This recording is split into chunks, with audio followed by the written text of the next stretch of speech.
Ողջույն, այսօր ես կզրուցեմ Solar Center-ի ինժեներ Մուրադ Մուրադյանի հետ։ Ողջույն Մուրադ։ Ողջույն Լիզա։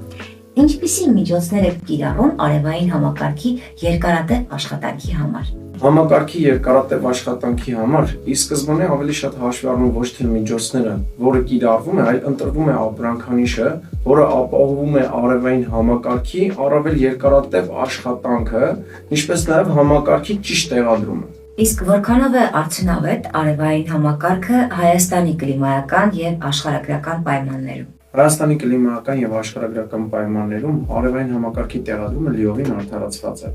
Ինչպես ընկերության, այնպես էլ Հայաստանում արևային համակարգի բարձր արտադրողականության գրանցած ցուցանիշներով։ Որքան ժամանակահատվածում է տեղադրվում արևային համակարգը։ Արևային համակարգի տեղադրման ժամկետները կախված են արևային համակարգի դրվածքային հզորությունից։ Սովորաբար միջին հաշվարկով 1 տան դրվածքային հզորության արևային համակարգը կազմում է 10 կՎտ եւ տեղադրվում է 1 աշխատանքային օրվա ընթացքում։